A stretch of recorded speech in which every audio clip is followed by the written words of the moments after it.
La crucifixion de Jésus-Christ vue par les initiés. La vie de Jésus jusqu'à ses 30 ans. Jésus, en hébreu Yeshua, ne s'appelait pas Jésus à sa naissance mais Joseph. Il ne prit le nom de Yeshua qu'au début de sa mission.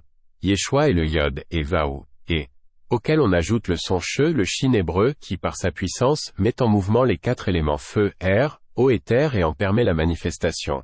Ainsi, Yeshua est décomposé en Yod et shin, Vaou, et. Cette combinaison de sons est l'expression de la divinité. C'est Dieu manifesté. Le petit Joseph fut éduqué au mont Carmel, grand centre essénien ainsi qu'à Engadi près de la mer Morte.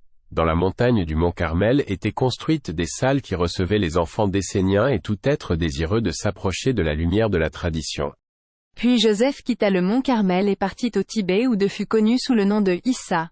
Le Tibet était devenu le siège de la tradition initiatique. Tout initié de haut rang y allait une fois dans sa vie, et Joseph n'échappa pas à cette règle. Le grand Apollonius de Thiane en fit d'ailleurs autant. Là, Joseph reçut d'autres enseignements puis alla en Inde. Lorsqu'il revint en Palestine, il lui restait un dernier voyage à accomplir, celui qui allait faire basculer son existence et marquer le début de sa mission, l'Égypte. C'est sur cette terre sacrée qu'il devint l'incarnation vivante de la divinité par un processus qui va être expliqué, mais qu'il convient de suivre attentivement. La mission de Jésus-Christ. Notre planète s'était écartée des lois cosmiques depuis des temps très anciens.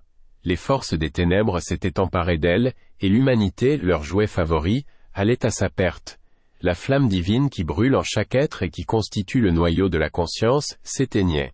Il fallait que l'humanité prît une orientation nouvelle si elle ne voulait pas être lentement absorbée par les forces de destruction.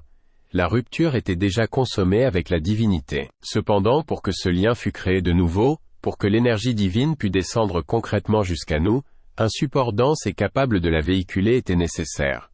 Ce support dense devait être un homme d'une rare évolution et dont la structure physique, psychique et mentale fût telle qu'elle pût canaliser pendant un certain temps, et en sa totalité énergétique, notre logo solaire, notre Dieu, car Dieu avait décidé, ce qui ne s'est jamais produit avant, descendre en toute conscience jusqu'aux plans les plus denses de son propre univers. En Égypte, à l'âge de 30 ans, Jésus canalisa le Seigneur Maitreya, le Christ, qui lui-même véhiculait notre Dieu. Grâce à cet emboîtement, cette descente fulgurante fut possible. La conscience divine allait toucher notre monde concrètement et réellement. Elle allait, par l'intermédiaire du corps mental de Jésus, imprégner toute la sphère mentale de la Terre. Par l'intermédiaire du corps psychique de Jésus, imprégner toute la sphère psychique de la Terre. Par l'intermédiaire du corps physique de Jésus, imprégner toute la sphère physique de la Terre. De cette imprégnation devait surgir une désintégration des forces hostiles dont les vibrations très lourdes constituaient un obstacle quasi infranchissable pour la conscience humaine. Par ailleurs, cette mission de Jésus-Christ visait un autre but, plus occulte mais d'une terrible réalité. Il s'agissait de vaincre les entités rebelles et toutes les légions d'êtres, les démons, qui leur étaient soumises, et qui avaient amené le cycle de la vie dans cette phase ultime de la densification où se trouve notre Terre, et qui avait enchaîné les humains à cette condition non voulue par Dieu. La crucifixion. Lorsque le sang de Jésus, irradié de la vibration divine, tomba à terre et s'y infiltra même sur une surface restreinte, ce qui devait être accompli le fut. Pour la première fois depuis leur chute cosmique, les anges rebelles captèrent la divinité. Ils captèrent Dieu et ils eurent peur. 2 barres de bois fixées en taux auxquelles est suspendu un être perdant son sang et autour duquel pendant le supplice, de nombreux hommes et femmes, tous et toutes initiés, venus d'Égypte, de l'Inde, de la Grèce, formant un cercle d'une énergie foudroyante, c'est encore aujourd'hui la vision la plus insupportable pour les démons. Comment décrire en vérité cette scène unique où pour la première fois Dieu s'entretient avec ses anges rebelles par l'intermédiaire d'un homme cloué sur une croix de bois, perdant son sang alors que gronde la tempête? Pendant le supplice, Jésus-Christ affronta les enfers. C'est à ce moment-là que le contact eut lieu. C'est en ces quelques heures atroces que Dieu parla à ses insoumis, qu'il les enjoignit de reprendre le chemin de sa loi, et de cesser de tourmenter l'humanité. C'est à ce moment qu'il les bénit et leur promit son pardon et leur retour, dans un très lointain avenir, vers sa demeure de Père aimant. Il leur montra qui il était. Un éternel sourire et ce sourire fut l'arme la plus terrible. Et c'est depuis ce temps que les démons se lamentent et gardent en eux la langueur du ciel. Les évangiles ne rapportent pas les paroles du Christ sur la croix, ce long discours formulé en une langue étrange, incompréhensible pour tous, entrecoupé de silence. Seuls les initiés entourant la croix savaient ce qui se passait. Ils se taisaient et restaient simplement là pour accomplir leur mission. Former un cercle de lumière d'une intense protection autour de la croix pendant l'évocation des démons. Il participait à un rituel unique dans l'histoire des mondes. Après le supplice. Lorsque le sang s'écoula pendant de longues heures, la divinité qui avait empli l'être de Jésus se dégagea de lui. Jésus redevenait un grand initié certes, mais il avait rendu l'esprit. Il vécut tout ce supplice en pleine connaissance de ce qui s'opérait. La seule faiblesse humaine qu'il manifesta sur la croix fut de s'assurer si tous ses frères initiés devant participer à ce rituel étaient là. Il dit, « Mes frères d'Hélios, êtes-vous là ?» En entendant le mot Hélios qu'elle ne connaissait point, la foule crut comprendre Élie et cela a donné dans les évangiles. « Élie, pourquoi m'as-tu abandonné ?» Par ordre de Tibère, sollicité par Ponce Pilate en secret des Juifs, Jésus fut gracié. Le supplice s'achevait et l'émissaire de Rome vint alors qu'il était évanoui. Il avait perdu beaucoup de sang, mais l'asphyxie fut évitée à l'aide du coup de lance d'un centurion complice près du diaphragme. On détacha rapidement et à temps cet être meurtri. La pluie, déferlant en déluge, avait depuis longtemps chassé la foule. Les disciples prirent donc Jésus et l'emmenèrent dans un tombeau creusé au flanc d'une montagne, à la sortie de Jérusalem, afin que les Juifs le crussent mort. Dans le tombeau se tenaient, prêts à agir, des frères esséniens. Leurs onguents et leurs connaissances médicales étaient célèbres pour leur efficacité. Ils allaient opérer encore une fois. En quelques heures Jésus fut soigné. Il prit de la nourriture et se reposa. Pendant 1 jour et 2 nuits, les frères rechargèrent son corps éthérique et lui insufflèrent la force vitale nécessaire. Le dimanche à l'aube, il partit à cheval, quittant Jérusalem pour toujours. Accompagné de 2 frères, il alla vers le nord, vers sa Galilée, vers Génézareth. Aussi le vit-on près du lac de Tibériade. Ceux qui le crurent mort s'étonnèrent de le voir manger. Beaucoup le touchèrent et constatèrent qu'il était bien de chair et d'os, il était vivant mais sa mission était achevée. Il pouvait donc disparaître de la scène des hommes. Il retourna au mont Carmel, près des maîtres de sa jeunesse.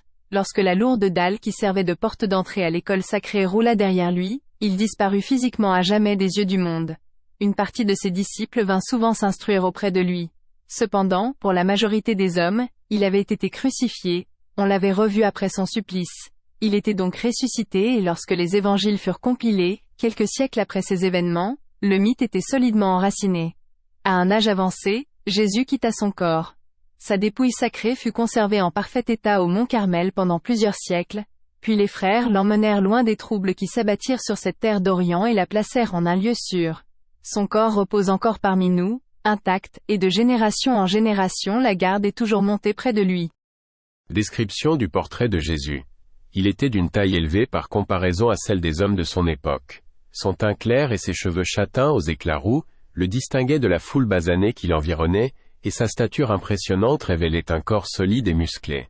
De ses yeux s'écoulait une étrange douceur qui vous pénétrait pour devenir à l'intérieur de votre être un dard brûlant. Plutôt fuir qu'affronter cette tendresse.